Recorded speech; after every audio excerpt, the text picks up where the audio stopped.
discúlpenme porque sí soy, de hecho creo que se acaba de ver como un medio relampaguito por ahí, por ahí se está viendo un poquito, pero bueno, esperemos que no pase nada, con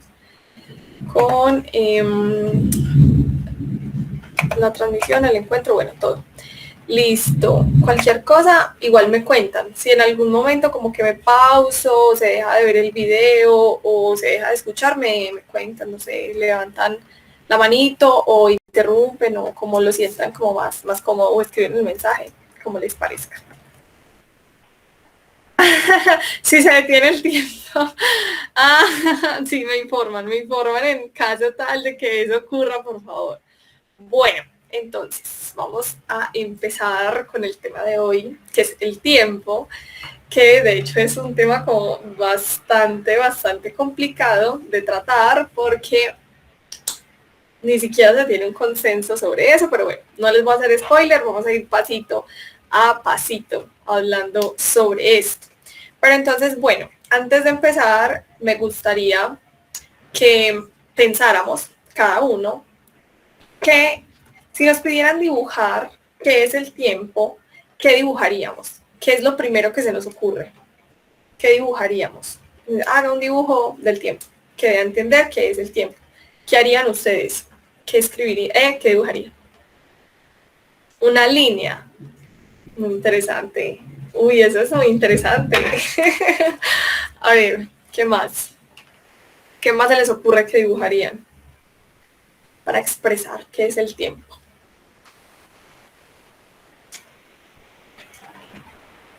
¿Alguien más? ¿Ideas por ahí?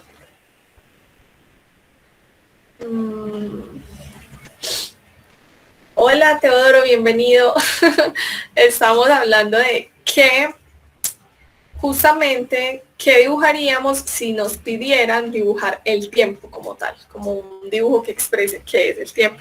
Sí, una línea, ve, qué interesante, que sea lo primero que se viene a la mente, una línea.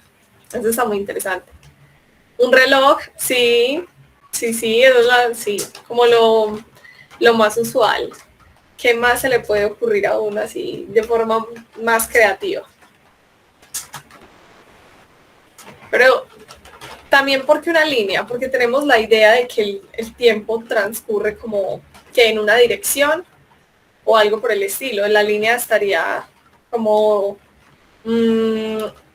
pegada como a ese concepto de la dirección del tiempo, ¿no? Creería yo. Bueno, si se les ocurren más cosas, me van contando. Entonces, bueno, normalmente nosotros pensaríamos como que, bueno, el tiempo podría ser expresado a partir de sucesos, ¿no? Como que yo sé que pasó tanto tiempo entre este suceso y el otro, pero porque hay una diferencia en los sucesos, ¿cierto? Entonces yo puedo decir, no sé, hace una hora estaba escribiendo en mi libreta y en este momento estoy haciendo caos, ¿cierto? Son dos sucesos diferentes que me determinan un espacio de tiempo, pero es complicado cuando vamos a la definición como tal. Exacto, somos capaces de hablar como del paso del tiempo, de intervalos de tiempo, pero se nos dificulta hablar de la esencia del tiempo como tal. Entonces, eso nos recuerda un poquito como esta frase de Agustín de Hipona, que es, ¿qué es después del tiempo? Si nadie me lo pregunta, lo sé. Si quiero explicarlo a quien me lo pide, no lo sé. Y yo creo que todos nos sentimos muy identificados con esta parte porque es como, ¿qué es el tiempo en sí? Todos tenemos una noción de lo que es, lo medimos, porque es cierto, tenemos relojes, decimos son las 7:13 en este momento, ubicamos las cosas en el tiempo, ¿cierto? Decimos hace 3 horas estaba haciendo esto, hace 7 años estaba en tal lugar, Y, bueno, súper, Teodoro. El calendario cósmico que sale en Cosmos, súper chévere ese dibujo. Bueno, entonces, ¿qué pasa ahí? Realmente tenemos una idea de qué es el tiempo o de cómo utilizarlo, o de cómo medirlo, pero en sí no tenemos una definición así como tan sencilla de lo que es el tiempo. Entonces vamos pasito a pasito. Desde la antigüedad se ha tratado de definir el tiempo, más que todo desde la filosofía, como la relación con el movimiento, ¿cierto? Entonces, así como lo mencionábamos antes, si algo se está moviendo, si algo está cambiando, podemos decir que pasó el tiempo, ¿cierto? Pero si nada está cambiando, en realidad pasó el tiempo. Ahí es donde entra como en conflicto la definición de movimiento con el observador, ¿cierto? O sea, como que si no hay algo que pueda haber un cambio en las condiciones de tal sistema, ¿cómo podemos decir que pasó el tiempo? Si algo se queda exactamente en la misma situación en la que está. Entonces es como si fuera un tiempo detenido, por decirlo así. Entonces, por eso Aristóteles lo relaciona el tiempo con el movimiento. Entonces, es la medida del movimiento en relación a lo que pasó antes, ¿cierto? O sea, a los sucesos como tal. Entonces, necesariamente para que haya tiempo debe haber movimiento bajo la definición de Aristóteles, que también es como una definición muy parecida a la de Platón, que Platón también lo relacionaba con el tiempo. Entonces ya, por ejemplo, San Agustín lo relaciona es con el alma, ¿cierto? Y aquí hay una idea muy, muy interesante en San Agustín, y es que él dice que prácticamente solo existe el presente, ¿cierto? Entonces, no existe ni el pasado ni existe el futuro. Entonces, lo que pasa es que el pasado y el futuro solo pueden existir en nuestra cabeza. El presente es como que existe el presente y ya. Entonces existe el presente pasado, el presente presente y el presente futuro. Pues eso es lo que planteaba San Agustín. Entonces el presente pasado es la memoria, ¿cierto? El presente presente es lo que sí se está viviendo, y el presente futuro es como lo que imaginamos que va a suceder en el futuro, pero todo eso solo existe en nuestra cabeza. O sea que en realidad es como que estamos viviendo en el presente constante. Pero según eso, entonces, según esta definición, el tiempo también depende de nosotros, de los humanos, del concepto que tengamos en nuestro cerebro de lo que es el tiempo. Entonces, acá es donde las cosas se empiezan a complicar un montón, porque la definición, al estar arraigada pues a la idea de una conciencia, significaría como que no hay una medida absoluta o un tiempo absoluto. Bueno, por otro lado, Kant ya lo relacionas con la sensibilidad, entonces ya es también una relación con, o sea, de la persona, del ser, del humano, con el entorno. Entonces ya también hablamos de una relación con el humano como tal. O sea, bajo todas estas definiciones, desde la filosofía, hablamos de un tiempo relacionado a nosotros mismos. O sea, es una definición que aún es un poquito como antropocentrista, por decirlo así. Pero hay otra cosa más. Resulta que las religiones antiguas, las culturas antiguas, siempre pensaban en el tiempo de una manera circular. Hoy en día, así como ustedes lo mencionaron, como que bueno, ¿cómo sería el tiempo? Una línea. Pero resulta que es que ese concepto del tiempo lineal es una idea moderna, por decirlo así. En la antigüedad, las religiones pensaban el tiempo como algo cíclico, o sea, como el proceso de nacimiento, de muerte, de nacimiento, y como de que las cosas se repetían. Entonces se repetía como una especie de fin del mundo, y luego de ahí resurgía el mundo y volvían a retornar. De hecho, por ahí hay como varias calendarios que justamente eran circulares porque eran cíclicos, de diferentes culturas alrededor del mundo. Entonces esta idea del tiempo cíclico era algo bastante común, y en sí tenía como trasfondo la idea de la eternidad también, ¿cierto? Como que es inconcebible que las cosas tengan un principio y un fin, o era en esa época inconcebible que las cosas tuvieran un principio y un fin. Entonces, de alguna forma, tenía que volverse a repetir. De alguna forma, la vida o el mundo, o la existencia o lo que sea, no podía ser simplemente una cosa que empezara y terminara. Tenía que haber algún mecanismo por el cual las cosas se repitieran indefinidamente por la eternidad.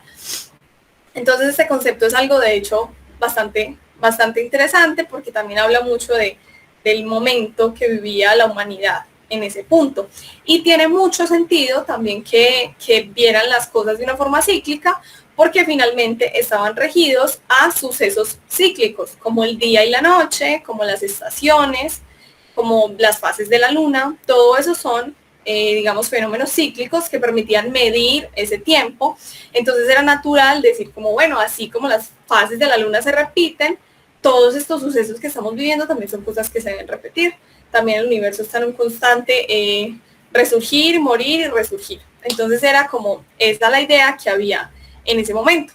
Pero entonces luego llega Newton en la era moderna y plantea ya algo diferente. Y es que dice que el tiempo es lineal. O sea, Newton fue, digámoslo entre comillas, el primero en plantear que el tiempo era lineal, porque realmente pues seguro que han habido otros pensadores que también lo pensaron de forma lineal, pero Newton fue el primero en hacerlo ya de la forma como más, dejarlo registrado y bueno, todo eso. Entonces, él basó toda gran parte de sus definiciones y del estudio que realizó en la idea del tiempo absoluto y lineal, independiente del observador. Entonces acá llega Newton y sí separa un poco el tema que había antes entre los filósofos, que era pensar el tiempo como que estaba relacionado con el humano y con la percepción y con el concepto que tuviéramos en nuestro cerebro del paso del tiempo. Llega Newton y dice, no, eso está separado y hay un tiempo absoluto. ¿Cierto? Hay un tiempo absoluto al que no necesariamente podemos acceder porque cada uno tiene como su propia percepción del tiempo, que se le hace más rápido, pues se le hace más corto o se le hace más largo, dependiendo de las situaciones que esté viviendo, pero en sí hay un tiempo absoluto que está ahí, inmóvil, que es como un escenario inmóvil donde ocurren las cosas. Entonces allí es la primera vez que se plantea el tiempo como algo lineal. Pero entonces, aquí llega algo interesante. Y bueno, entonces la mecánica clásica, que es la definición de Newton, considera el tiempo como una magnitud absoluta, que es idéntica para todos los observadores, pero lo que cambia es la percepción, ¿cierto? Entonces, un intervalo de tiempo, pues, debería ser lo mismo para dos personas, ¿cierto? Si, digamos, marcamos un suceso como... a ver, sonó la alarma a esta hora y habemos dos personas. Y luego volvió y sonó la alarma en el transcurso de lo que sería una hora. Si alguna de las personas está como entretenida, va a sentir que el tiempo pasó más rápido. Si la otra persona está aburrida, va a sentir que el tiempo pasó más lento, ¿cierto? Pero eso ya sería la percepción de la persona. Mientras que el tiempo que pasó entre ambos sucesos sería algo absoluto e independiente de ambos. Entonces, podemos clasificar como esa línea temporal de pasado, presente y futuro. Y bueno, aquí es donde se viene un poquito el tema ya más complejo, que es el concepto que tiene la relatividad sobre lo que es el tiempo. Y aquí es que todo empieza a cambiar. Entonces, según la mecánica relativista el tiempo es relativo. Entonces, los valores de tiempo en realidad pueden variar según el observador y el sistema de referencia que se utilice y el lugar en donde se encuentre el observador. Entonces, esto también rompe con otro concepto que es el de la simultaneidad, pero lo vamos a ir viendo pasito a pasito con mucha calma. Entonces, ¿qué pasa?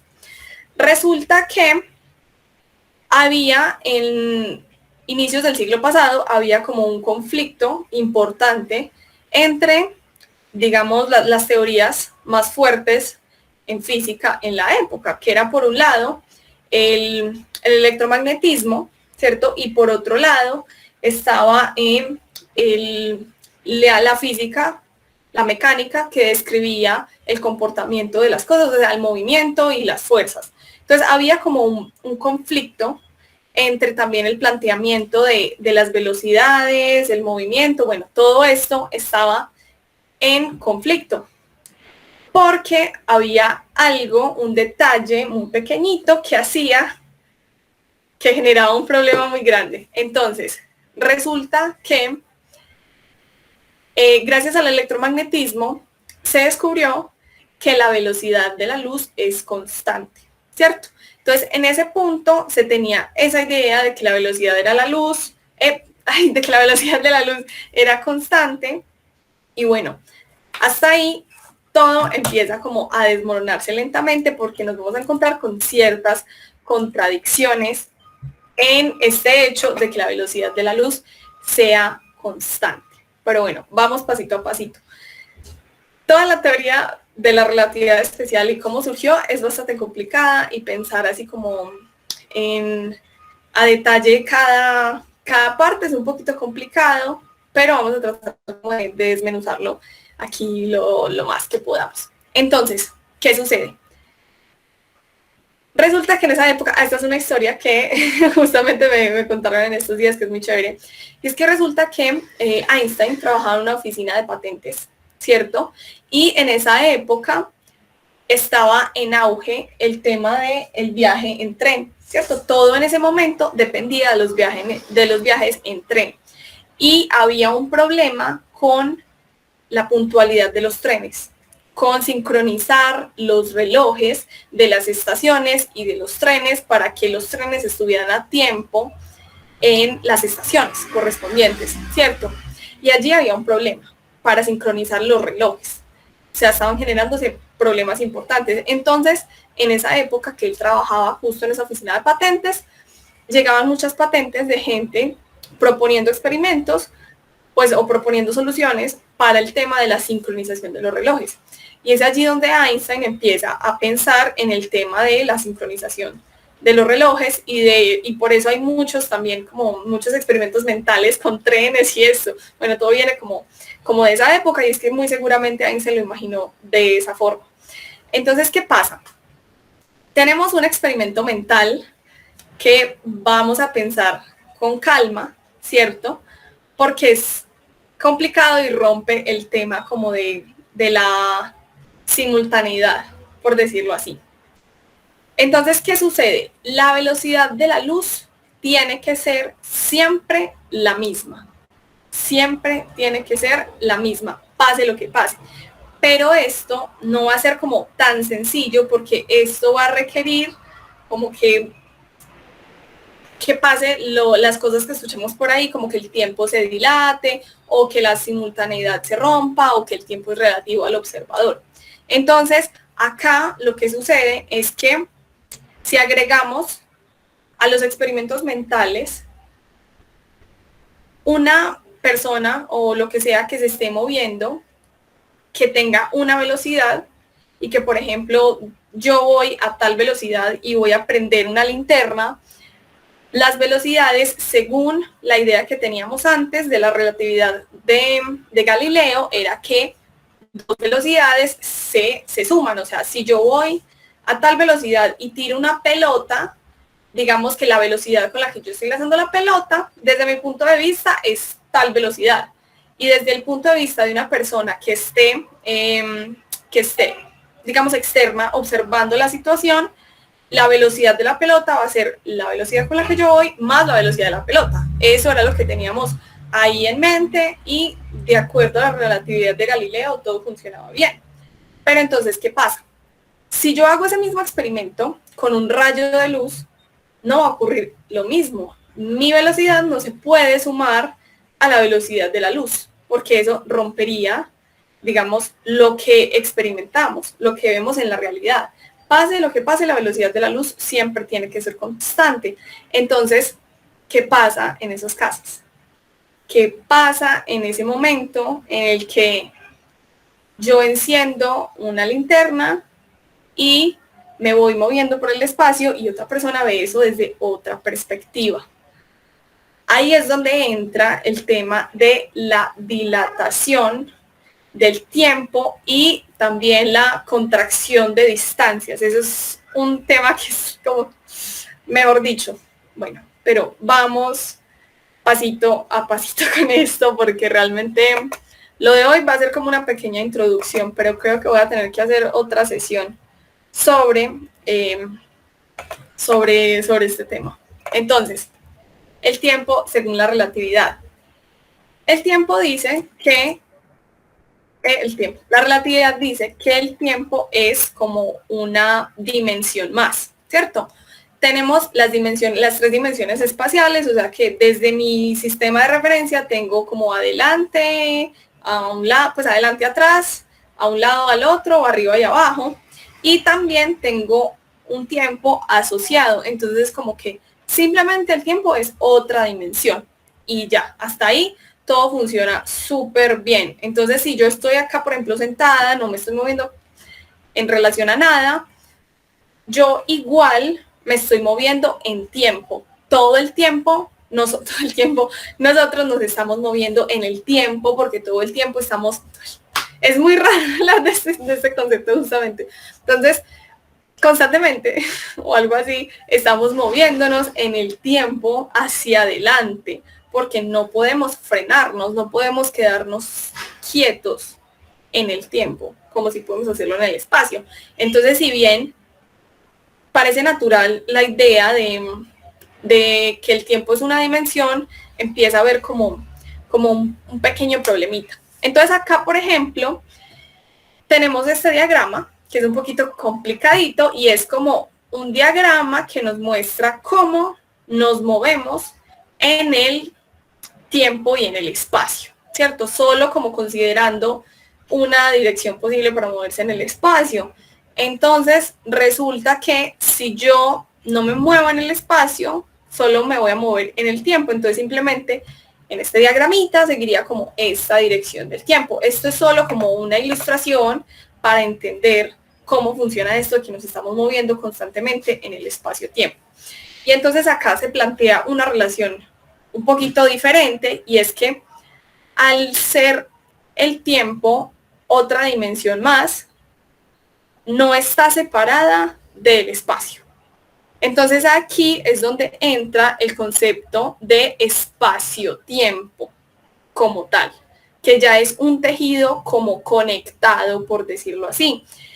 Y bueno, esto ya es como un poquito más adelantado, ya es parte de la teoría general de la relatividad, y es que como están relacionados, el tiempo, al igual que el espacio, se ve curvado por la masa, o sea, se ve afectado por la masa, que finalmente a eso es a lo que le llamamos gravedad, ¿cierto? Pero entonces, ¿qué pasa acá? Es que se empiezan a enredar como un montón de conceptos ahí súper locos, pero bueno, hasta el momento repasemos. La velocidad de la luz es constante. El tiempo es una dimensión más, ¿cierto? O sea, igual que el espacio, que las tres dimensiones del espacio. Y hay algo entrelazado que es el concepto de espacio-tiempo. Hasta ahí todo es bien. Bueno, y otra cosa, el tiempo es relativo al observador y al movimiento. Entonces, esto nos va a plantear otro problema, pero por ejemplo, ¿qué tiene que ver la luz en todo este tema? O sea, ¿por qué nada puede viajar más rápido que la luz? ¿Qué pasa con la luz? ¿Qué tiene de especial? ¿Y por qué no se pueden sumar las velocidades? Y bueno, acá es donde hay una parte que hay que dar como un pequeño salto de fe, por decirlo así, y es que no se tiene exactamente claro por qué la velocidad de la luz es la velocidad límite en el universo, pero sí se tiene certeza de que es la velocidad límite en el universo, porque de algo moverse más rápido que la velocidad de la luz rompería el principio de causalidad, o sea, como la línea de tiempo que tenemos acostumbrados como pasado, presente, futuro. Entonces eso ya rompería como un montón de cosas que no funcionan, pues que un montón de cosas que ya tenemos como que experimentamos, pues por decirlo así, ¿cierto? Como que ya no funcionaría la teoría, ¿cierto? Entonces, En sí, eso es algo como una idea que comprobada y aceptada, la velocidad de la luz en el vacío, ¿cierto? Es constante. Hasta ahí, todo como súper exacto, pero esto va a plantear ciertos problemas, porque para conservarse la velocidad de la luz en cualquier sistema de referencia, van a haber ciertas cosas que nosotros consideraríamos como contradicciones, por decirlo así. Entonces, bueno, hay un experimento mental que me parece que es súper interesante y que es uno de los primeros como que uno se plantea, o bueno, que le plantean a uno cuando uno está viendo relatividad especial. Entonces, siempre utilizan trenes porque a Einstein le gustaban los trenes, porque era lo que había en la época, era lo más rápido. Entonces tenemos como dos posiciones. Tenemos una persona que está sentada en la estación de tren y tenemos un tren en movimiento. Entonces, ¿qué pasa? Dentro del tren tenemos una luz que se enciende solamente cuando mandamos, bueno, no es un timbre que suena solamente si llegan al mismo tiempo dos fotones que salen de las esquinas opuestas del tren. Entonces, tenemos un vagón del tren, ¿cierto? Que sería como una cajita cerrada. Creo que a la próxima voy a hacer un dibujo con esto. Una cajita cerrada. Y tenemos en todo el centro de esa cajita cerrada, que es el vagón del tren, tenemos como unas placas, llamémoslo así, que van a detectar fotones y que solo si los fotones llegan de manera simultánea va a sonar el timbre.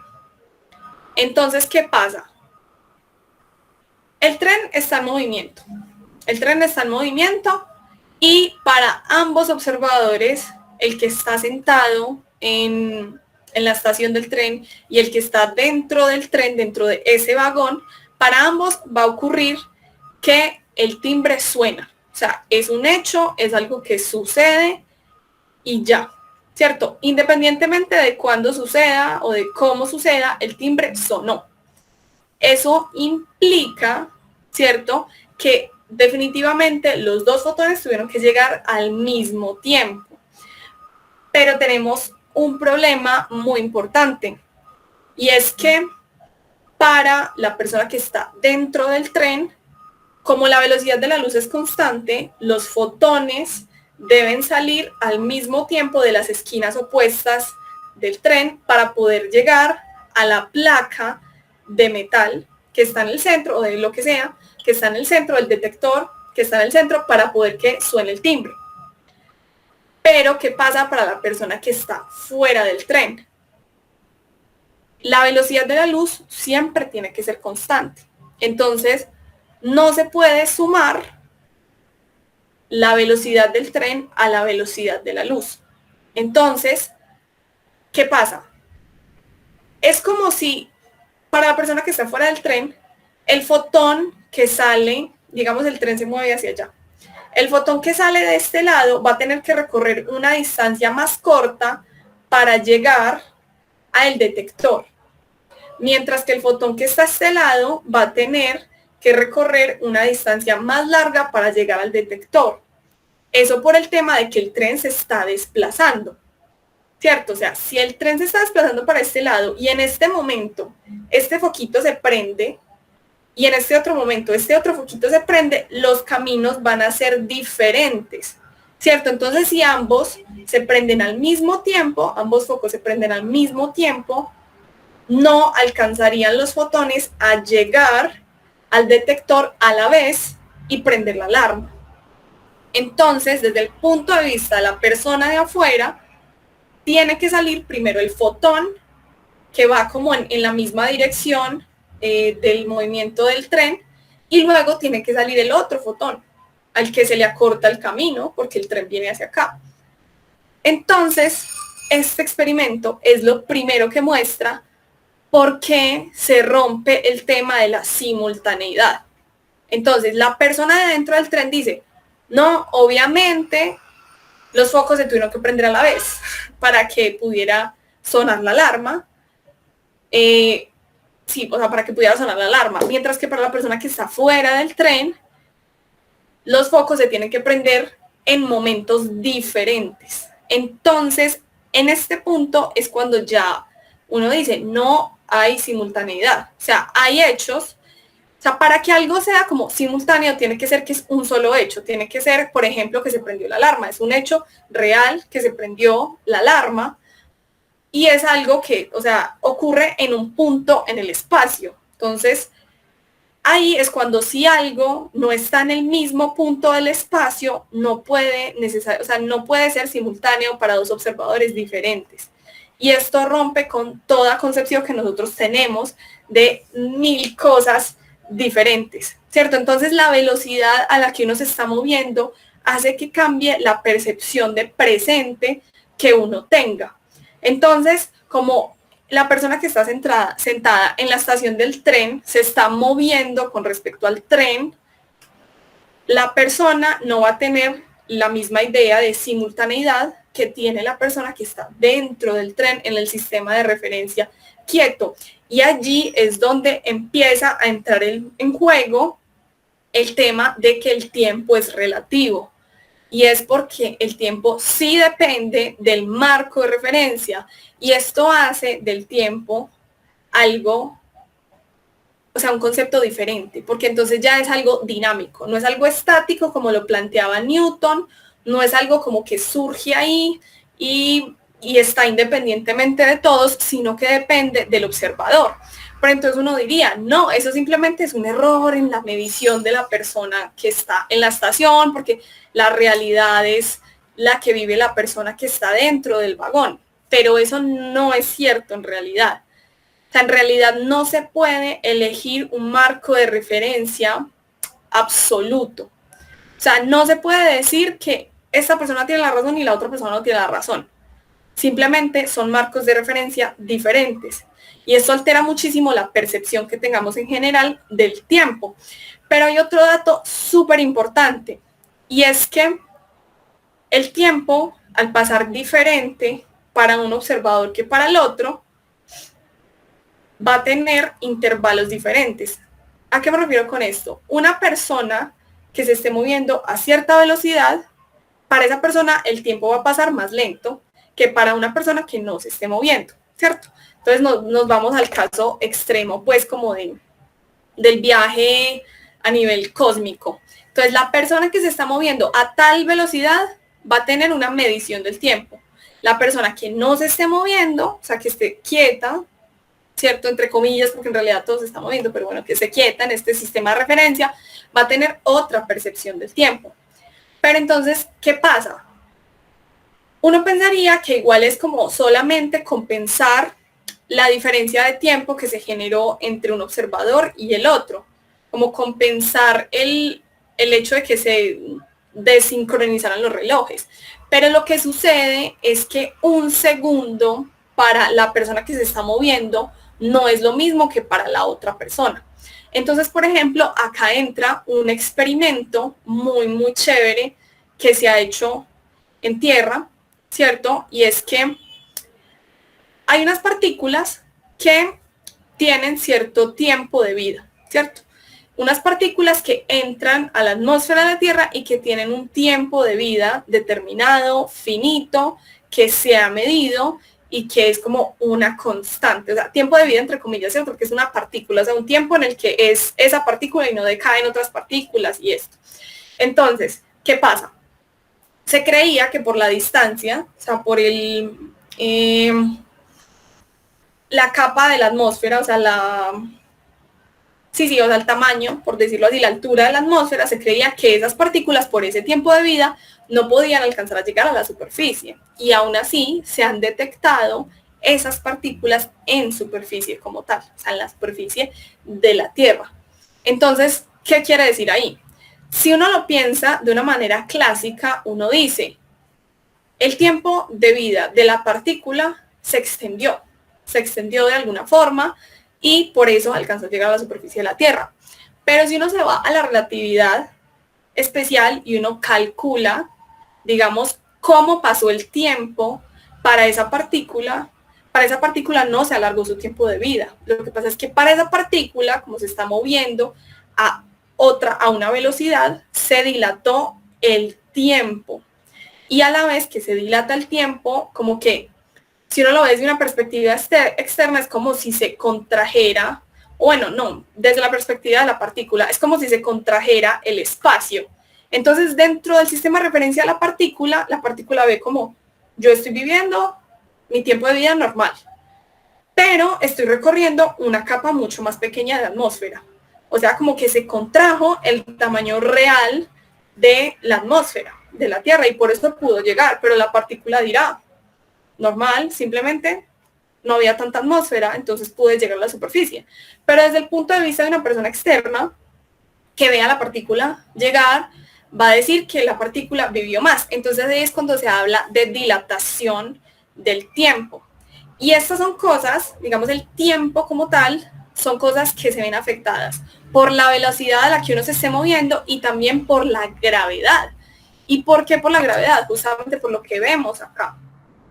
La gravedad es esa distorsión del espacio-tiempo que va a generar justamente entonces una dilatación del tiempo también. Entonces, el tiempo no pasa igual para una persona que esté en la Estación Espacial Internacional que para una persona que esté en la Tierra. ¿Y qué pasa? Uno creería que eso es algo como demasiado imperceptible, y lo es. A nuestras escalas, a lo que solemos ver, sí, realmente es como si fuera un desfase muy chiquitito. Pero ¿qué pasa? Para las máquinas no es un desfase tan pequeñito. De hecho, si nosotros indagamos un poquito más, los GPS que utilizamos para ubicarnos cuando nos perdemos en Medellín y no sabemos dónde llegar, nos perdemos en el carro, el GPS tiene que utilizar correcciones por relatividad. Justamente por eso, porque el GPS que da la ubicación de dónde está uno, ¿cierto? Está orbitando la Tierra el satélite como tal, ¿cierto? Entonces, está a cierta distancia de, llamémoslo, el campo gravitacional generado por la Tierra, y nosotros estamos a otra distancia. Y esa distancia hace que el tiempo sea diferente para ese para ese satélite que para mi GPS acá en la Tierra, ¿cierto? Entonces, ahí hay que hacer unas leves correcciones. Si nosotros no hiciéramos esas correcciones, por ejemplo, no seríamos capaces de ubicarnos en la ciudad o en donde sea que estemos. Entonces es impresionante como esto es literalmente una realidad. O sea, el tema de que el tiempo se dilate es una realidad con la que tenemos que aprender como no sé, a vivir, a sacarle el truquito y a desenvolver todo ese misterio que hay alrededor de la dilatación temporal. Entonces, realmente, esto es un concepto como muy loco y muy antiintuitivo, y prácticamente muchas cosas de la relatividad son como muy antiintuitivas, pero es lo que experimentamos y funciona perfectamente bien. Funciona perfectamente bien. Y bueno, esto también plantea otra cosa. Entonces, no solo la velocidad cambia la percepción temporal, sino que también el campo gravitacional, como ya lo mencionaba. Entonces aquí es donde entra el tema que vemos por ahí en películas, en ciencia ficción y bueno, por ahí en muchas cosas sobre los agujeros negros, que los agujeros negros curvan tanto el espacio-tiempo que el tiempo cambia, o sea, el tiempo se dilata muchísimo para una persona, un observador, lo que sea, que esté cerca de ese agujero negro. Entonces, si han visto por ahí Interestelar, si son ñoños, si han visto Interestelar, habrán visto por ahí el tema del planeta de Miller, o no me acuerdo quién era ese planeta, en el que hay un planeta orbitando alrededor de un agujero negro, y un minuto en ese planeta son, ¿cómo es que es la cosa? 7 años en la Tierra, no sé, no me acuerdo, una hora en esa Tierra, en ese planeta son como 7 años en la Tierra, algo así. Y eso realmente es algo que puede pasar. Pues no puede pasar así como tan sencillo como ahí si vamos a orbitar un agujero negro. No en ese aspecto, pero sí en el aspecto de que la física detrás de eso es real. O sea, si uno estuviera a tal distancia de un campo gravitacional suficientemente fuerte, como es el de un agujero negro, por ejemplo, la dilatación del tiempo se va a hacer más notoria, se va a hacer muchísimo más notoria y pueden ocurrir cosas de ese estilo, o sea, de esas diferencias de tiempo tan exageradas, de que un minuto sean, no sé, muchas horas o días en otro sistema de referencia. Eso realmente es como una realidad, eso puede pasar. Entonces, ¿qué pasa? ¿Qué pasa? La simultaneidad, como ya lo mencionaba, se va a perder. Para, por ejemplo, acá como lo estamos viendo, para esa persona, estos dos rayos caen a la misma vez.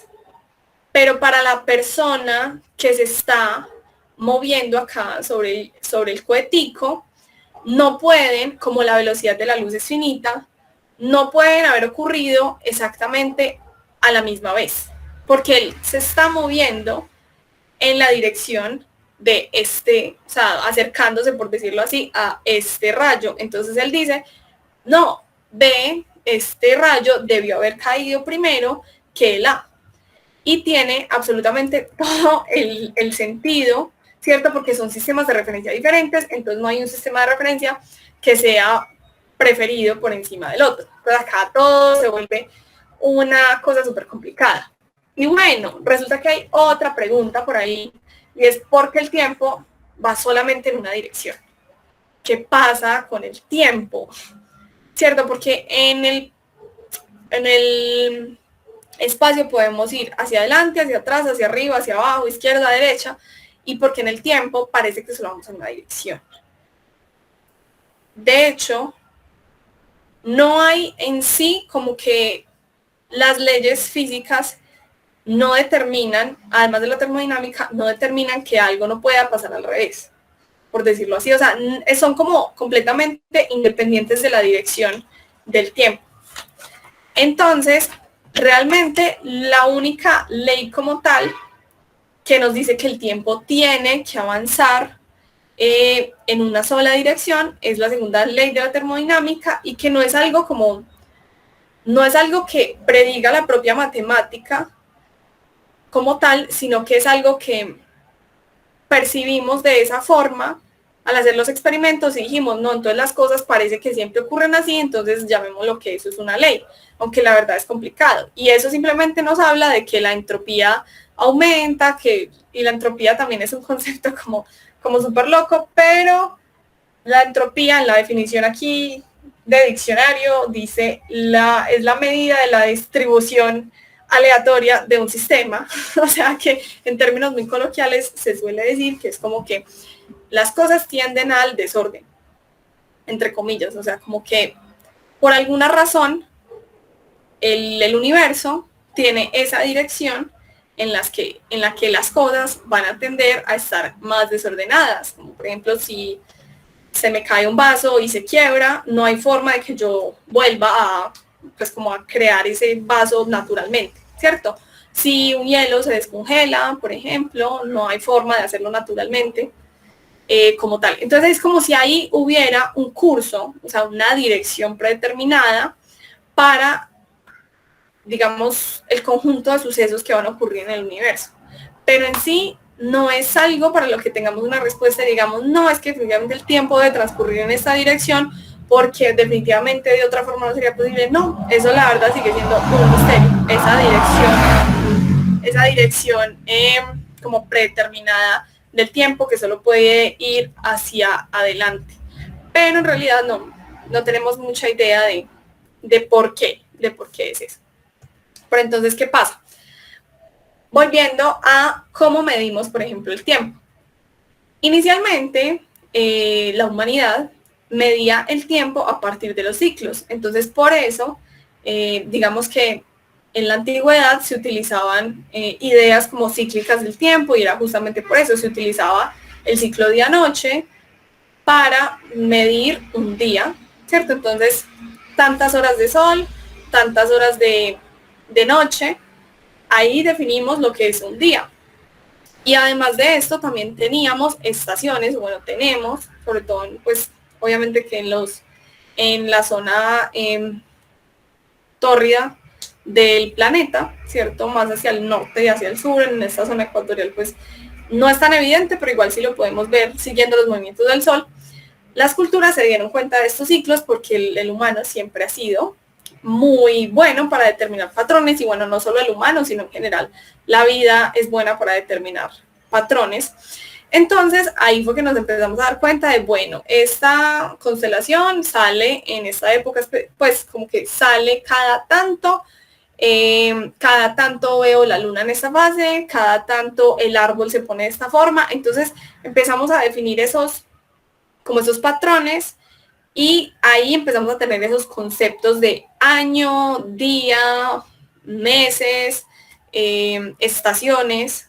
Ahí en esos procesos cíclicos de la Tierra fue que empezamos a decir, bueno, no, de esta forma, con esto podemos medir, podemos marcar como una diferencia entre sucesos, ¿cierto? Como una magnitud de algo entre dos sucesos diferentes. Entonces, a partir de ese ciclo día-noche, es que podemos definir que yo ayer comí tal cosa y hoy comí tal otra, porque pasó un ciclo solar, por decirlo así. Entonces, a partir de esos ciclos repetitivos es que se empieza a generar esa idea de, bueno, sucesos, cómo separar los sucesos, cómo distinguir esto de esto otro, cómo decir que algo pasó hace un año. Entonces, por ejemplo, se empieza a decir el invierno pasado, el verano pasado, hace un mes, que son con los ciclos de la luna. Todo esto requiere como ese sistema de medida, o sea, un sistema de referencia contra el cual poner los sucesos, ¿cierto? O sea, en el cual ubicar los sucesos. Pero obviamente, pues esto se hace más difícil a medida que necesitamos cosas más exactas. O sea, no es tan fácil uno decir simplemente que el invierno pasado ocurrió tal cosa, sino que hay que ubicar en qué momento del invierno ocurrió tal cosa, o en qué momento del mismo día ocurrió tal cosa, ¿cierto? Entonces aquí es que ya se empieza a buscar como una medida como más exactica, y se buscan, digamos, como estos sucesos cíclicos para poder medir el paso del tiempo. Entonces allí es donde se recurre, por ejemplo, en cierto momento se recurrió a las pulsaciones del corazón, para utilizar, o sea, para decir, bueno, pasaron 60 pulsaciones, entonces ya sé que es tanto tiempo, ¿cierto? Entonces el humano buscó la forma por mucho tiempo de ubicar los sucesos a partir de esos procesos cíclicos. Entonces, por ejemplo, los primeros relojes de arena realmente, relojes solares, relojes de varios estilos, para poder determinar cómo, bueno, pasaron tantos ciclos de este reloj. Pasó un día de acuerdo al reloj solar, cosas por el estilo. Con la luna también esto nos indica que ya pasó un mes desde que ocurrió tal cosa. Entonces siempre utilizamos esos conceptos cíclicos. Pero entonces, bueno, por ejemplo, ¿de dónde sale el segundo? Ahorita vi cuál cultura fue la que hizo eso, creo que fueron los babilonios, que dividieron el día como en 24 horas, luego las horas en 60 minutos, luego los minutos en 60 segundos y así, para poder tener como esa medición más precisa de a qué nos estamos refiriendo cuando hablamos de cierto momento específico. Ya porque es una necesidad comunicativa para los humanos ubicar los sucesos en el tiempo. No podemos decir solamente encontrémonos en la Universidad de Antioquia, porque entonces ¿cuándo nos encontramos en la Universidad de Antioquia? Hay que decir una hora como tal, para poder que confluyan los diferentes, no sé, sucesos, para podernos encontrar con alguien, para poder referenciar algo histórico, por ejemplo. Entonces, bueno, obviamente hay que redefinir en cierto punto esas definiciones que pueden ser un poquito ya inexactas al nivel que manejamos hoy en día con la modernidad y los procesos que se requieren, la sincronización de vuelos, por ejemplo, ¿cierto? Que no puede ser que haya una diferencia muy grande entre lo que equivale un segundo para este avión que lo que equivale en tierra, porque entonces ya ahí se van a desfasar los tiempos de todo. Entonces, ¿qué pasa? Resulta que dividir el día solamente, pues como en eso, 24 horas, minutos, segundos, resulta que eso es una medida un poquito inexacta para lo que se requiere hoy en día, ¿cierto? La duración de un segundo, si lo hacemos dividiendo la longitud del día, va a quedar diferente dependiendo de cosas externas como la posición de la Tierra en la órbita, va a depender de cosas diferentes. Entonces el hecho de que el segundo sea levemente más largo o más corto no nos sirve en el mundo moderno. Entonces por eso digamos que todos esos sistemas de medición que teníamos antes mutaron a algo que fuera más dependiendo de constantes ya como universales que, como por ejemplo la velocidad de la luz, ¿cierto?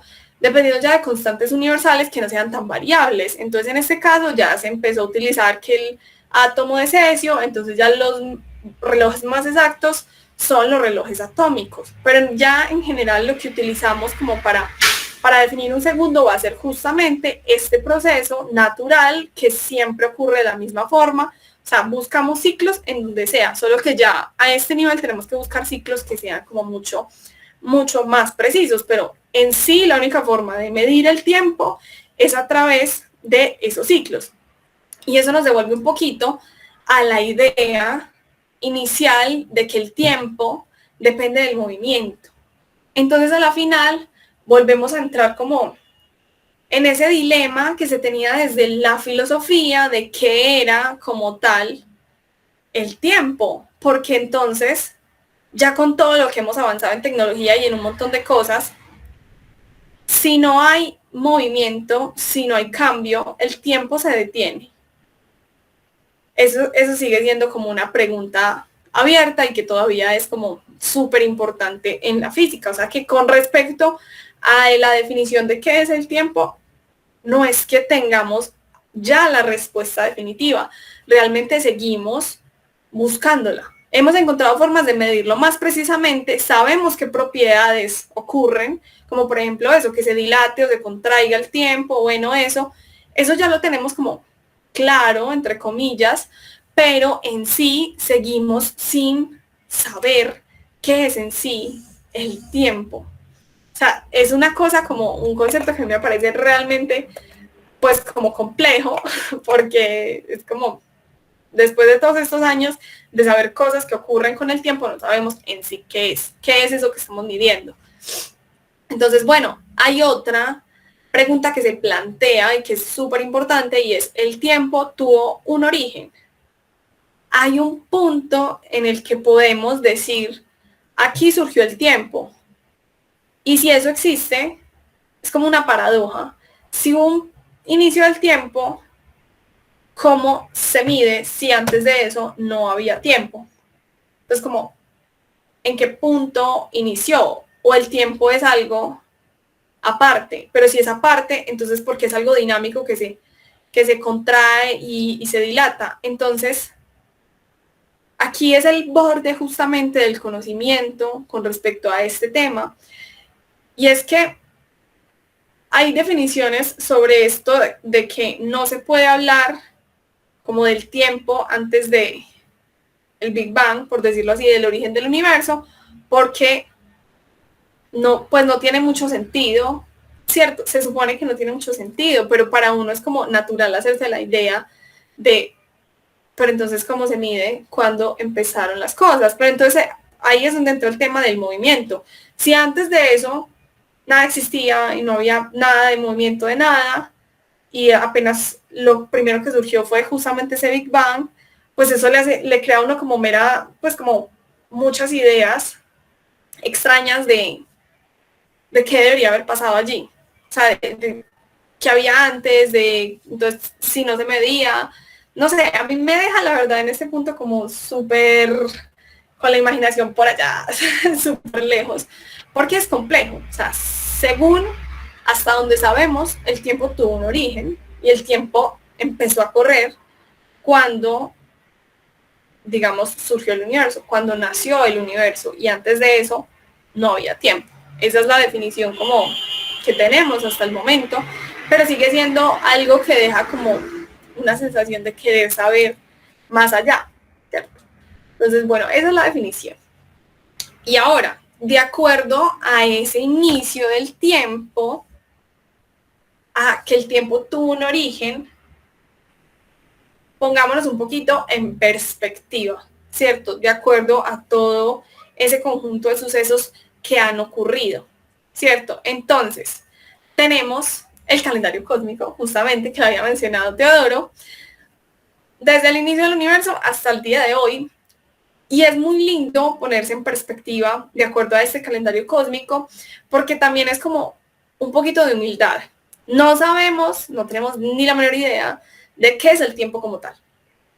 Sabemos que ha pasado mucho tiempo, sabemos que al universo le falta mucho tiempo, y también sabemos que nosotros, comparado con los procesos del universo, no tenemos mucho tiempo de existencia, ¿cierto? Entonces, si lo comparamos con la vida del Sol, la vida humana, la comparamos con esta etapa, por ejemplo, del Sol, no somos nada. Y esto es supremamente importante, digamos, para una sensación de humildad frente a todo, frente a la vida, frente al universo, pero también para una sensación de conciencia con respecto a lo que uno está haciendo con ese tiempo. Entonces, repasémoslo acá lentamente con el calendario cósmico, ¿cierto? Entonces, yo sé que todos acá, o la mayoría, son fans de Cosmos del de Carl Sagan y de Cosmos del de Neil también, que allí también pues plantean este calendario, de acá sale justamente, y es resumir la historia del universo como si fuera el calendario del año que nosotros solemos conocer. Entonces el 1 de enero es el Big Bang, ¿cierto? Ahí ocurre pues la explosión. Para febrero ya se empiezan a formar las primeras galaxias y bueno, de esta zona es que son las primeras imágenes, que pues las imágenes que nosotros tenemos como más primitivas del universo, que son las que tenemos del fondo cósmico de microondas, y ya luego nos vamos acercando vamos avanzando como en ese año, y lo que equivaldría como a mayo, se forma la Vía Láctea más o menos, luego lo que sería como septiembre se forma el sistema solar, y ya de ahí miren que ha avanzado un montón. Solamente para la formación del Sol ya ha pasado más de medio año universal, por decirlo así, para que se forme solamente nuestro sistema planetario. O sea, han pasado montones y montones de cosas solo para llegar a ese punto, al punto de la formación de nuestro Sol y nuestro planeta. Realmente, en escala cósmica, el planeta Tierra es algo nuevo, entre comillas. O sea, ¿cuántas estrellas tuvieron que nacer y morir antes que el Sol para que nosotros podamos existir? Porque es que acá hay una reflexión que a mí me parece súper importante hacer siempre, y es que nosotros estamos hechos de material complejo, de material que no surgió en el Big Bang. En el Big Bang solamente después del Big Bang y naturalmente solo surgieron el hidrógeno y el helio. El resto de materiales surgieron de explosiones de estrellas, de colisiones de estrellas, de supernovas, en los núcleos de las estrellas más masivas también. Y esto es algo que es como, wow, ¿cuántas estrellas tuvieron que morir antes del Sol para que el Sol se pudiera formar y la Tierra se pudiera formar? ¿Cierto? Es como, hay un montón, hay un pedazo gigante de la historia del universo que no conocemos, que no tenemos como muy claro y que no podemos, es difícil llegar a experimentar hasta ese punto por las limitaciones tecnológicas, pero también por las limitaciones físicas. Entonces es como un tema complicado, pero que es lindo de apreciar. O sea, ¿dónde se forman los elementos más complejos que nos componen a nosotros, por ejemplo? Donde se forman en muertes estelares. Por ejemplo, el oro que tenemos en las joyas, bueno, yo no, pero hay gente que tiene oro en sus joyas, en sus aretes, en lo que sea, así sea una pepita de oro. Todo eso por ejemplo, el oro se forma en choques de estrellas de neutrones, o sea, que es ese evento tan energético y tan complejo y tuvo que ocurrir. O sea, que si uno se imagina qué estaba ocurriendo acá antes de que surgiera el sol, es como montones de cosas, montones, ciclos completos de estrellas que nacieron y murieron para que se formara el material del que ahora nosotros estamos hechos. O sea, nuestros átomos son súper antiguos, realmente son muy, muy viejos y tienen una historia muy interesante detrás. Y es algo lindo como de pensar y de valorar.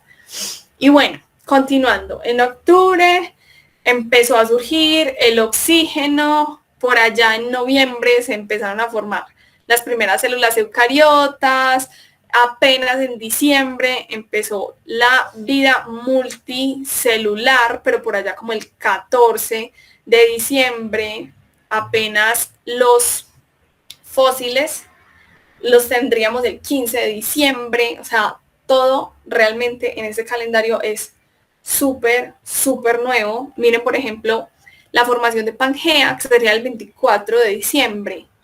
Es una cosa que realmente uno no es capaz ni de dimensionar. Y solo el 31 de diciembre es que se da casi que todos los sucesos más importantes, digamos, para la existencia del humano, por decirlo así. El 30 fue que se extinguieron los dinosaurios, el 30 de diciembre de este calendario. Una cosa que nosotros tomamos como, bueno, fue hace 60 millones de años, y que es 1.000.000 de años. Es un montón, si lo comparamos con el tiempo que llevamos los humanos sobre la Tierra. Entonces, en este calendario cósmico, apenas el último día fue que, por ejemplo, los humanos se separaron de los chimpancés. Ya los chimpancés se separaron como esas dos familias apenas a las 9:25 de la noche del 31 de diciembre del calendario cósmico. Apenas se está parando el humano como tal. Y bueno, la migración humana ocurre en los últimos minutos, desde las 11:56 hasta las 11:59, o sea, y el último minuto, apenas en el último minuto, es que empiezan, por ejemplo, es que uno puede ver las primeras pinturas humanas como tal, el surgimiento de la agricultura. Miren el punto en el que surge, los últimos segundos, y todo eso que nosotros conocemos como historia antigua, realmente es algo demasiado reciente, o sea, correspondiente a los últimos segundos de ese año, de ese calendario cósmico. Imagínense todo esto. De hecho, por ejemplo, estos días veía un dato como súper loco, y es que incluso para la edad antigua, para las personas en la edad antigua, lo que nosotros llamamos como la gente de la antigüedad, para ellos ya eran antiguas las pirámides egipcias. O sea, las pirámides egipcias tienen un montón de años. La especie humana es antigua, pero aún así es nueva comparada con otras estrellas. O sea, los dinosaurios reinaron, por decirlo así, más tiempo, muchísimas veces más tiempo, el planeta Tierra de lo que nosotros llevamos existiendo como especie. Y eso que llevamos mucho, y eso que hace mucho estamos construyendo pirámides y estamos haciendo astronomía, por ejemplo. Pero si uno lo compara a escalas cósmicas, somos unos recién llegados en este planeta y tenemos una capacidad increíble de destruirlo, pero también de hacer cosas muy interesantes, como por ejemplo salir del planeta para explorar, simplemente para explorar, para aprender, para conocer. Y cosas tan interesantes como por ejemplo esto, solo 1.2 segundos antes del final del calendario descubrió Colón América, ¿cierto? Un pedazo de tiempo súper ínfimo, y según esto, por ejemplo, según esta escala, una vida humana de 100 años, que normalmente no llegamos allá, pero calculando como si fueran 100 años, es 0.23 segundos cósmicos. Es decir, no alcanzamos en esa escala del universo, no alcanzamos a vivir ni siquiera un segundo. Nada, no vivimos nada. O sea que a mí me gusta mucho esto porque es esa señal de humildad de no somos nada. al universo no le afecta nuestra existencia, y eso crea como un problema de existencialismo un poquito, porque es como, hey, no, qué triste, no importa para el universo, pero a la vez es como que lo libera uno de la necesidad de cumplir con ciertas cosas, lo libera uno como de muchas ideas en las que uno está envuelto en la sociedad, que a la final es como, no, aprovecha tu vida, sé feliz y permite que otros sean felices, o causa incluso que otros sean felices, porque eso es todo lo que tenemos. No tenemos demasiado tiempo sobre esta tierra, a la final la humanidad entera, en un momento así, puede morir toda la raza, toda la especie, o podemos evolucionar en algo a futuro que ni siquiera vamos a saber y ni siquiera vamos a tener relación. Si uno marca, digamos, un hito histórico, como por decir Einstein, cuando descubrió la teoría de la relatividad, seguimos hablando de él como 100 años después, y posiblemente seguiremos hablando otros cientos de años después de él, y aún así es un pedacito de nada, y aún así siempre vamos rumbo como a la muerte, por decirlo así. Y no solo nosotros como personas individuales, sino nuestra propia especie, nuestro propio planeta. Nuestro propio planeta se está apagando lentamente, su campo magnético se está apagando lentamente, por ejemplo. Nuestro sol está creciendo constantemente, o sea, nuestro sol está apagando constantemente, apagándose no, está acabando con su combustible lentamente, todavía le falta un montón de tiempo, pero va a llegar un fin también del sol. Y va a llegar también un fin del universo. O sea, esa perspectiva de pasado, presente y futuro, y de que justamente ni siquiera sabemos qué es ese pasado, ese presente y ese futuro, debería darnos como una sensación un poco de existencialismo, pero también un poquito liberadora, porque es como, bueno, todo lo que tengo y todo el deber que tengo conmigo mismo es ser feliz, es aprovechar este momento de la vida y este presente, que es un instante, para sentirme bien, porque parece que fuera el único final de la vida, porque a la final al universo no le importa nuestra existencia. Entonces, ¿para qué matarnos en situaciones horribles? ¿Para qué hacer de nuestra propia vida y de la vida de los demás algo horrible si todos podemos estar bien? Si podríamos ser felices. Si uno lo ve en esta perspectiva, ¿qué sentido tienen las guerras? ¿Qué sentido tiene volverse, como lo decía Sagan en su reflexión de Un punto azul pálido, qué sentido tiene volverse los amos momentáneos de un pedacito de nada, de un planetica, que puede compararse con eso, con un grano de polvo? ¿Qué sentido tiene eso? ¿Para qué tanta sangre derramada? ¿Para qué tanto sufrimiento?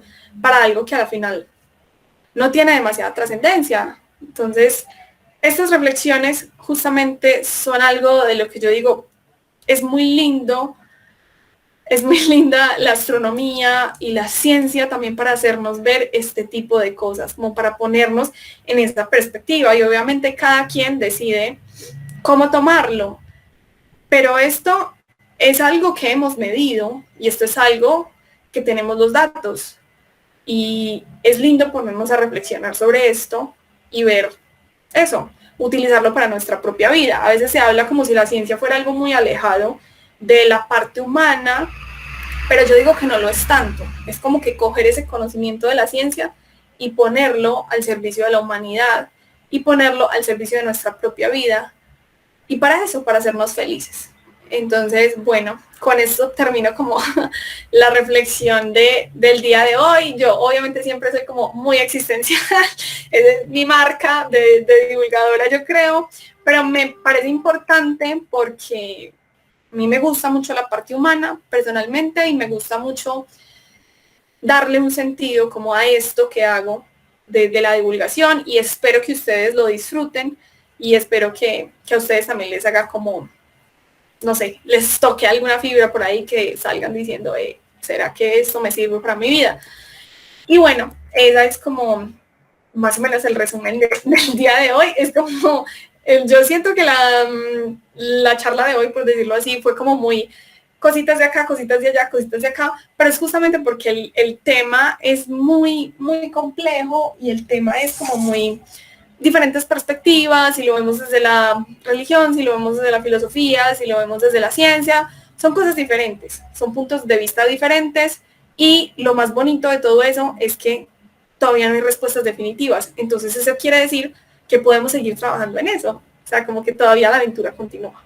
Entonces, la invitación es justamente a eso, a que sigamos indagando y saquemos nuestras propias conclusiones sobre qué es el tiempo. Hoy vimos un poquito, y de hecho voy a ahondar un poquito más en el tema de la relatividad, porque me parece que es un tema chévere y hace parte de los misterios del cosmos, pero básicamente el tema de hoy es como esa introducción y esa invitación a que profundicemos un poquito más en todos estos temas. Y bueno, ahí como para finalizar les hago spoiler de algo que me emociona mucho, y es que para los que son fans del planetario y del profe Jorge Zuluaga desde hace rato, saben que el coloquio se hace pues como los viernes cada tanto en el planetario de Medellín, ¿cierto? El coloquio de astronomía.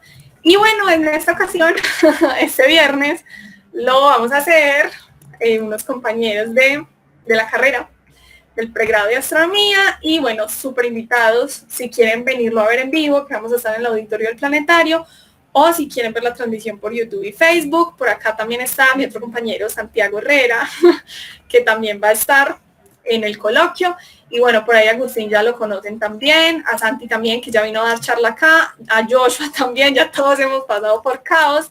Entonces bueno, para que asistan, para que nos apoyen, si quieren, pues. Y bueno, ahí está la invitación. Vamos a hablar sobre el James Webb y vamos a hablar sobre otros datos interesantes por ahí de la nueva astronomía. Y por ahí seguirán viendo nuestras caritas de divulgadores de astronomía en otros eventos y las caritas de otros compañeros del pregrado también. Entonces, bueno, ahí sí como que estoy haciendo todo y les agradezco mucho. No sé si de pronto hoy me pasé como en el tema porque fue demasiado denso, pero bueno, espero que lo hayan disfrutado. Comentarios, preguntas, aportes. Teodoro, claro, cuéntanos. Lice, buenas noches y buenas noches para todos. No, felicitarte como siempre por esta estupenda charla. Desde mi punto bastante incómoda en el sentido de la complejidad que corresponde al tiempo.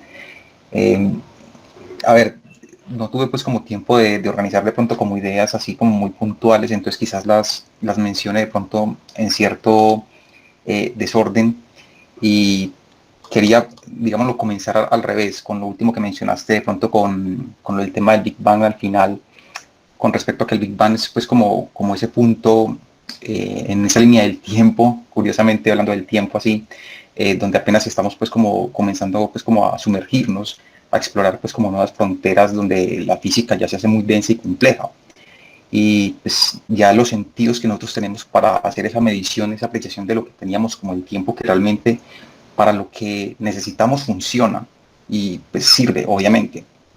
Pues por algo podemos tener esta charla de pronto en streaming, por eso podemos tener pues los aviones pues en el aire y comunicarnos pues con ellos sin riesgo pues de que se choque el uno con el otro, o lastimosamente tener misiles intercontinentales que pueden destruir ciudades con factores de error pues excesivamente bajos, pues que, o podemos apuntarle al cráter Jezero pues en Marte y tirar un rover sin problemas, en fin. O sea, es bastante interesante ese concepto del tiempo porque funciona.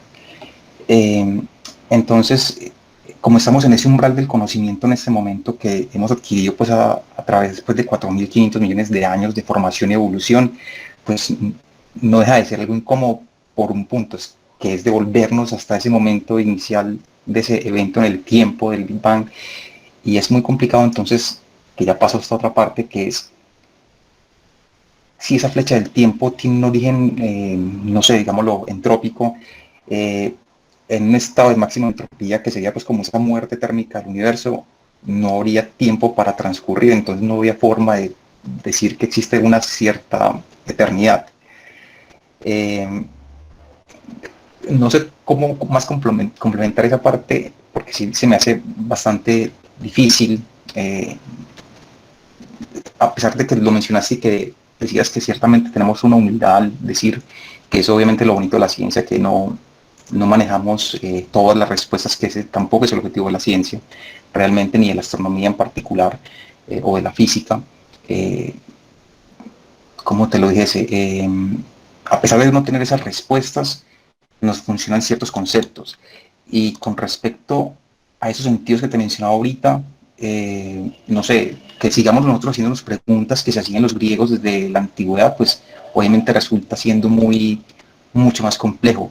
Pero afortunadamente, digamos lo que con la física moderna, yo me arriesgaría a decir de que, no sé, siendo muy Sheldon Cooper, si logramos dar con la supersimetría y la teoría de cuerdas tiene cierto, se puede acuñar de cierta manera, y esta otra teoría, la de la gravedad cuántica de bucles, que nos llevaría pues como a esa unión entre la relatividad general y la mecánica cuántica, creo que podríamos dar de pronto con el concepto un poco más profundo de lo que es el tiempo.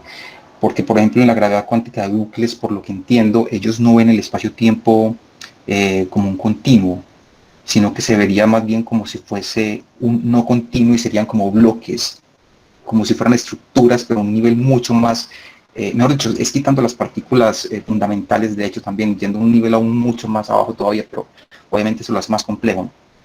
Pero bueno, ya esa es otra parte pues más difícil de hecho de entender que el propio tiempo en sí.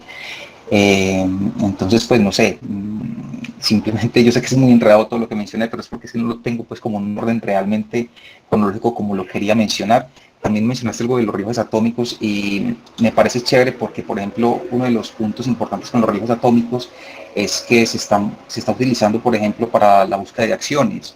Y las acciones en ese momento son candidatos muy importantes para dar con la materia oscura.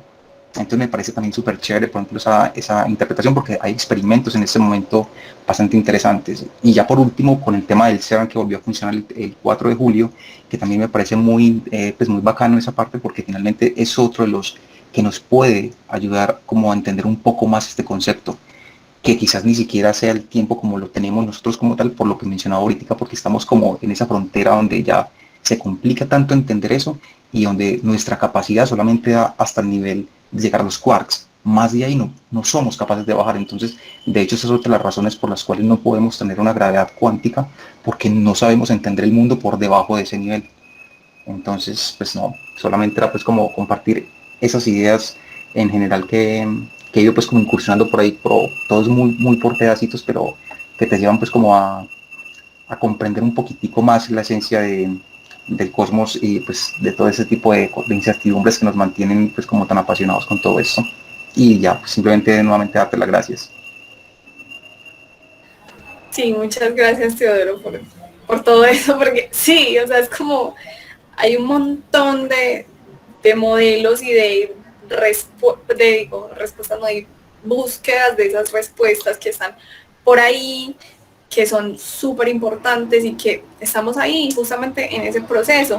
Y hay muchas limitaciones experimentales, limitaciones humanas, limitaciones de muchos aspectos, matemáticas también, para llegar a la respuesta final, pero por eso todavía estamos trabajando un montón y a veces como que uno siente que la ciencia es más eso, es como estar en acción de buscar la respuesta a algo que realmente la respuesta como tal, porque las respuestas son cosas bastante complejas a las cuales llegar, y también porque están variando con el tiempo. O sea, algo que ya se tenía muy definido, por ejemplo, con respecto a la gravedad de Newton, llegó Einstein y dijo, no, eso no es así, y porque es que aquí falla y aquí falla, y luego puede llegar otra teoría que diga, no, esta se encaja mejor con la realidad. Entonces, eso siempre es algo muy dinámico, es algo que está en construcción, y por eso siempre es la invitación a que estemos enterados y a que investiguemos y a que aprendamos y a que aportemos a esa ciencia, porque es algo dinámico, es algo que estamos construyendo de a poquitos los humanos, y que es algo muy lindo, que es de esas cosas que podemos decir, hey, los humanos somos capaces de hacer cosas hermosas, dañamos mucho, hacemos cosas muy malas, pero también hacemos cosas hermosas, como mandar un telescopio brutal al espacio y que funcione y tome estas fotografías como las que tenemos ahí en pantalla. O sea, todo eso es algo como de valorar muchísimo. Sí, es cierto, y ya pues con la última reflexión que hiciste, que estuviste pues como en ese punto, como muy Carl Sagan en el sentido de la última reflexión, que es bastante bonita realmente, es que es impresionante de hecho que en una fracción de segundo hemos logrado tantas cosas, hasta el punto de poder llegar hasta nuestra propia aniquilación como especie, pues que de momento pues no ha sucedido, pero sí es bastante interesante que en una sola fracción de segundo realmente fuimos, pues basándonos en ese calendario cósmico, fuimos capaces de colocar un telescopio como el recurso y la capacidad de poder de toda una especie a través de tantos años de investigación científica. Entonces es impresionante cómo podemos llegar como hasta esos, pues levantar como esa bandera, pues demostrar que la civilización, que la humanidad es tan tesa para hacer ese tipo de cosas que obviamente no sabemos qué nos va a deparar, pues como la ciencia futuro, todas este tipo de investigaciones, hasta dónde o sea, qué tantas puertas podemos llegar a abrir, que realmente son bastante complejas y evidentemente, pues todas estas teorías, mejor dicho, si nos volvemos hasta los griegos, cuando Demócrito mencionaba pues los átomos o el vacío, pues o sea, es que decir que una persona como Demócrito formuló la primera tabla periódica de las partículas elementales en esa época sin saber que lo estaba haciendo, mencionando elementos muy puntuales, pasar hasta aquí ahorita, que hasta que llegamos a tener el colisionador de hadrones, fuimos capaces de empezar a generar como ese tipo de física tan poderosa, o sea, es decir, que antes lo hacía simplemente con el pensamiento, con la intuición, me parece algo muy chévere pues como de comparar. O sea, y eso es lo bonito que tiene pues como toda esta ciencia, que muchas veces arrancas con una idea que aparentemente es muy simple, pero te va llenando el camino para hacer cosas aún más grandes. Y obviamente, volviendo al punto inicial que era el tiempo, pues seguramente encontraremos, no sé si nosotros esa respuesta en especial, pero al menos tocamos una puerta muy importante y estamos ahí. Porque cuando mencionabas ese principio del Big Bang, esa parte, por ejemplo, en la inflación cósmica, es evidente que ahí hay una fractura en nuestro conocimiento, que no podemos ir hacia atrás en ese punto porque se complica, porque nuestros recursos, o sea, por más que queramos, no lo podemos hacer. Y quizás esa respuesta, si pudiésemos y si tuviésemos capacidades de intergalácticas o no sé, de visitar un agujero negro literalmente y poder hacer esa física, o sea, poder montar el laboratorio de física que necesitamos allá en el interior del agujero negro, pues quizás encontraríamos esas respuestas, pero mientras tanto, no. Nuestras herramientas de momento tienen esa limitante, pero afortunadamente para eso están pues todos ustedes, sobre todo que son los que están estudiando más que todo ese tipo de cosas para seguirse cuestionando como el universo en general y no sé, ojalá que al menos nos den una pista más antes de escapar de este planeta. Sí, realmente todos necesitamos de todos en ciencia y también esto, las personas eh, dedicadas a hacer divulgación y a consumir el contenido de divulgación, porque a la final eso es lo que hace que la ciencia sea como un, ¿cómo se dice eso? Un tesoro de la humanidad, por decirlo así, Sí. o sea, que sea algo de todos los humanos y para todos los humanos, no le pertenece a una persona como tal, sino a todos. Entonces, nada, todos los aportes de todas las personas son súper importantes para que avancemos como sociedad, desde los puntos de vista más, desde el lado de la parte humana, desde las artes, desde todo eso. Son formas de crecer para la humanidad como conjunto. Y bueno, eso yo creo que esa es como la conclusión, que sigamos para adelante construyendo cosas bonitas desde el área que sea y creciendo hacia adentro y también hacia afuera como humanidad y como personas individuales. Es correcto, sí. Muchas gracias, Lizeth, por tu tiempo y pues por todo realmente. Y súper chévere lo del coloquio, no lo había spoilería por ahí en YouTube, pero no sabía que eran ustedes pues realmente los que iban a estar ahí. Trataré de asistir, si no es presencial, pues en virtual, obviamente, para aprender más cositas y sobre todo pues del James Webb, que es la moda de esta temporada y seguramente por muchos años, obviamente, por otros 40 o 50 años de ese telescopio. Sí, sí, realmente tenemos nuestras esperanzas puestas en el James Webb para resolver un montón de interrogantes que tenemos por ahí. Entonces, sí, bueno, ojalá nos puedan acompañar desde donde sea, sería muy, muy chévere para nosotros. Y bueno, sí, el coloquio de astronomía, que ha sido una cosa pues como tradicional en el planetario desde hace unos cuantos años, ahí estaremos las nuevas generaciones empezando a hacer divulgación desde otro punto de vista. Y bueno, ojalá que nos quieran acompañar y que nos quieran seguir acompañando acá en Caos. Ya saben que nos reunimos cada 15 días a las 7. Todavía estoy mirando sí, qué invitado tenemos para la próxima sesión. Vamos a ver qué invitado, o si hacemos la segunda parte de alguna de las charlas que quedaron pendientes. Vamos a ver, tenemos que seguir explorando los misterios del cosmos, pero bueno, por lo pronto nos vemos dentro de 15 días. Estén pendientes de nuestras redes, estén pendientes de todo. Esta vez me cogí un poquito la tarde para hacer publicidad y ahí me disculpan, pero trataré de ser más juiciosa con ese tema para que no se le olvide a la gente pues como el ritmo que ya tenemos con Caos. Se reciben siempre sugerencias también de temas que quieran tratar, y también se reciben personas que digan, ay, yo quiero dar una charla sobre tal. Ya saben que este espacio es justamente para eso, para que compartamos entre todos los conocimientos que nos apasionan.